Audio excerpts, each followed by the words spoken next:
Hello, BookTube. Got some more mail for you. Who's up for some mail? We have a small stack of packages here that starts with a very light plastic envelope, but it ends with a great thumping big box. So, it ends with a couple of boxes. One of them is normal size and one of them is fat. So, who knows how many books we'll get total. But let's see what this first one is. What have we got here? What have we got here? Oh, okay, great. All right, I requested this.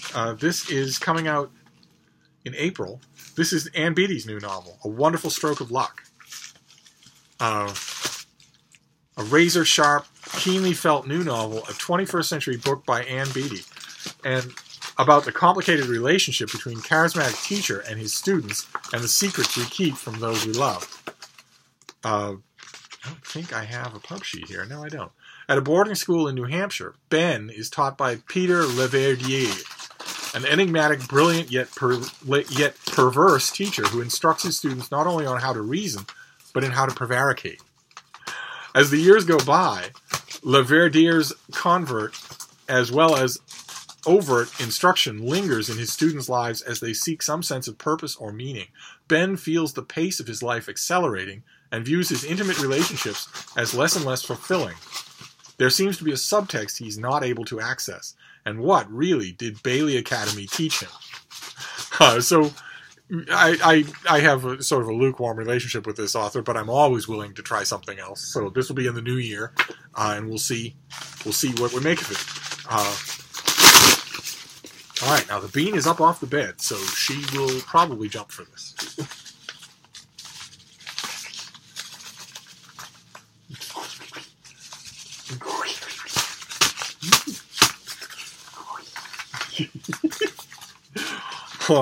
Oh, good. Oh, fantastic. All right. Fantastic. This one I'm looking forward to. I requested it. This is by Kate Brown, and it is Manual for Survival, a Chernobyl Guide to the Future. There's the abandoned Ferris wheel from the town that had to be evacuated. It had an amusement park, it had parks, it had walks for your dog, it had shops, and everyone had to be evacuated.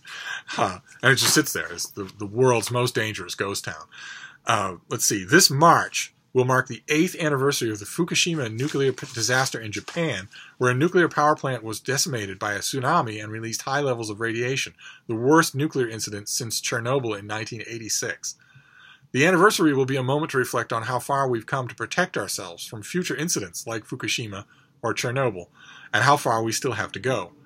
Spearheading that conversation will be award-winning historian Kate Brown, whose new book serves as a chilling expose of the true human cost of Chernobyl incident, and reveals an international cover-up that minimized the health and environmental consequences of Chernobyl's nuclear radiation.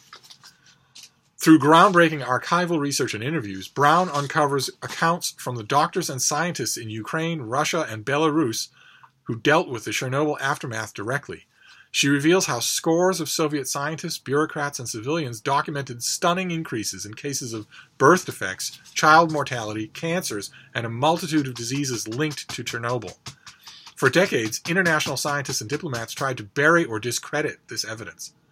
And the standard narrative painted Chernobyl as a disaster that caused a relatively small number of deaths, about 44 people, and had minimal environmental effects. Brown uncovers a much more disturbing story, one in which radioactive isotopes can be traced as the cause of hundreds of thousands of casualties. So, revisionist history.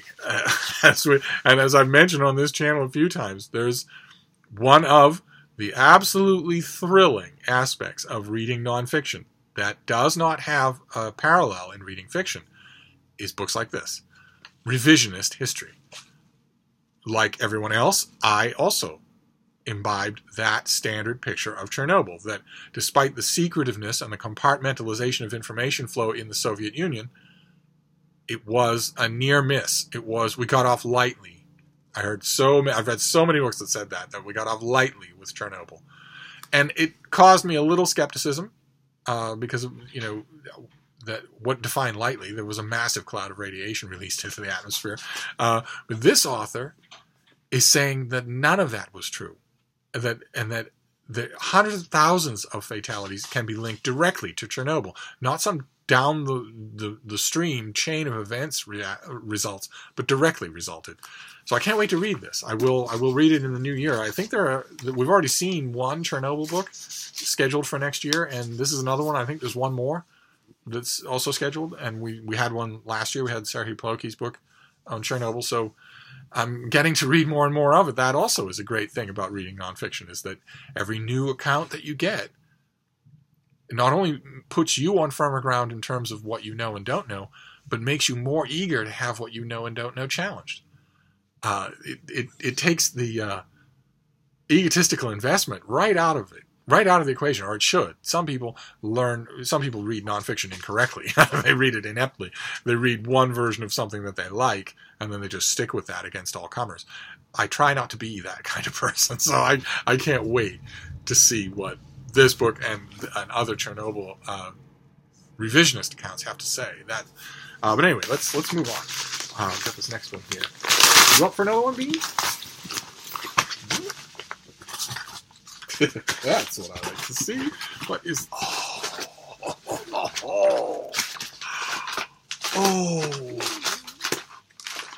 Oh boy.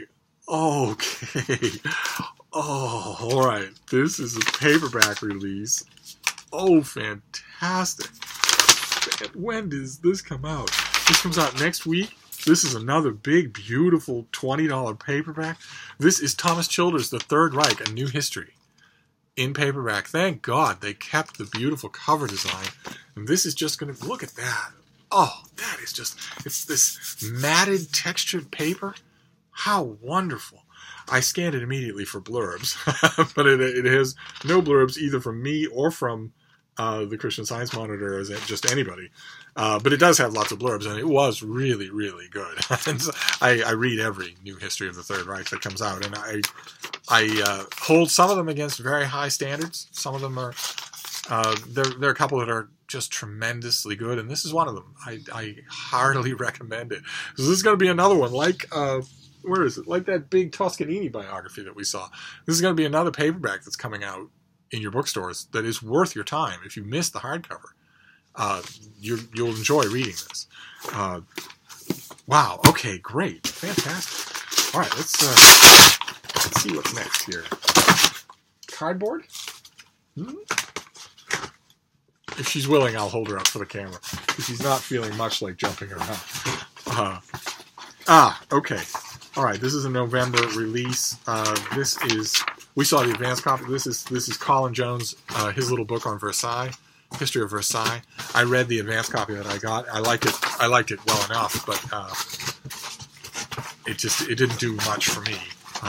This is the finished copy. So this comes out later in the month. It's sort of a smaller book, sort of daring you to think about Wikipedia.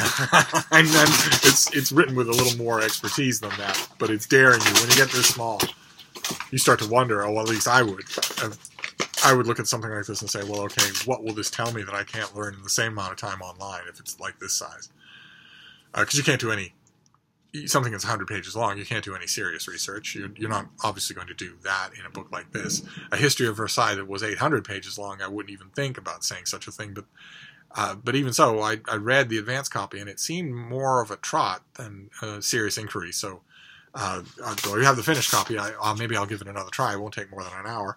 But anyway, now we move on to the boxes. First, we have a little box, and then we have a big box. So let's see what this first one is. This is, oh God, an invoice. I'm not going to pay for this one. Oh, what have we got here? Oh my. Okay, this is kind of odd.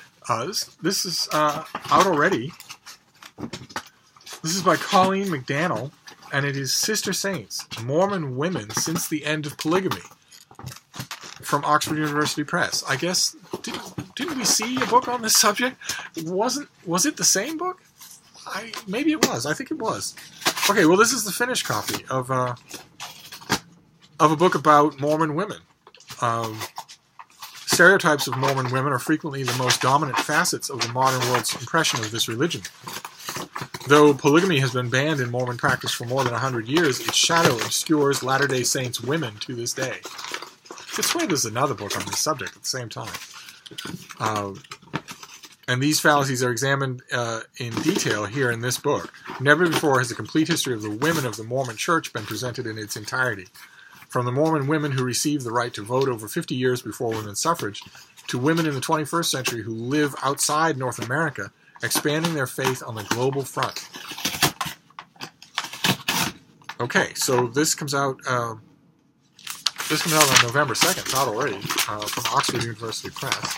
I'm gonna have to look into that. I'm having a bit of a senior moment here. I'm trying to think if this is the Oxford book that we saw on this subject. It has to be. Oxford wouldn't commission 2 books on the same subject in the same season. I don't recall this being its title. Well, it must be. So one way or another, that is the small box. Now we'll deal with the big box. This thing here. What could this be, Frida? What is this? Is it one huge book or many little books? It's one huge book. What is that? What on earth? Boy, this is a mail haul for surprises. It's one huge book. And it comes out in 2 weeks. Did we see this on this channel before? I can't.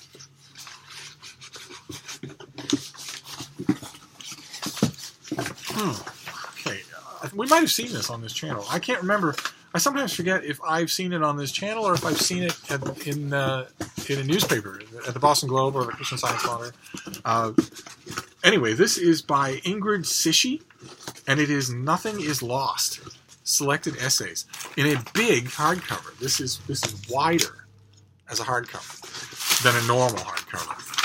Big, opulent thing here. These are essays from Ingrid Sishi, the late editor, writer, and critic of one of the great chronicles of art and fashion and the celebrity scene. Sishi was the editor-in-chief of Artforum, the editor-in-chief of Interview magazine, and consulting editor at The New Yorker, and a contributing editor at Vanity Fair. And she was incredibly well-regarded and influential in the worlds of cultural criticism and magazine writing. Nothing is Lost is the first collection of her pieces and one not to be missed. For serious art aficionados to lovers of pop culture, there is a little something for everyone. For more than 3 decades, her profiles and critical essays have been admired for their keen observation and playful style. Some of her most iconic profile subjects... No, you leave that alone. Some of her most iconic profile subjects include Nicole Kidman, Kristen Stewart, Calvin Klein, Jeff Koons, Alice Neal, as well as her exclusive interview with John Galliano after his career nosedived in 2011. Whether writing about a young Alexander McQueen, the photographer Robert Mapplethorpe, Cindy Sherman, Bob Richardson, or the Japanese musical theater group Takarazuka Review, Sishi's close attention to the unexpectedly telling detail results in vividly crafted, insightful portraits of individuals and their works. Most of the essays in this collection were previously published and appeared in The New Yorker, Vanity Fair, the New York Times Magazine, and elsewhere. And there is some new material, specifically the warm and revealing foreword by Laurie Anderson, the composer, musician, and film director. She died in 2015. Not Laurie Anderson is still with us, but Ingrid Sishi died in 2015. And this has blurbs from Janet Malcolm, Wes Anderson, Graydon Carter, and Elton John on the cover. So I don't know that we've seen this before. It seems oddly familiar to me for some reason.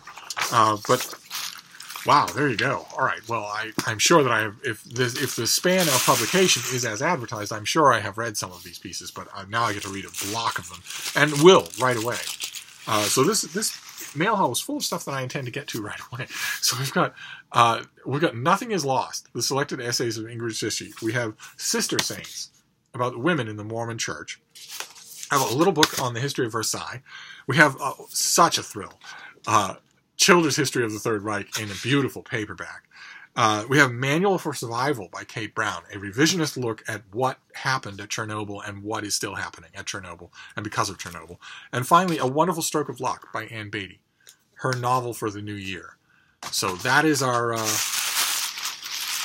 Wednesday mail haul here. So it's preoccupying me just a bit because there are a couple of things on that pile that I want to dive into right away. In fact, that I am going to dive into right away. So I'm going to wrap this up and attend to the floor, and then tend to Frida, and then go do that. I figure I'll read for a couple of hours, and I'll still give me time to do some writing. So I will wrap this up and go do that. But I will see you soon.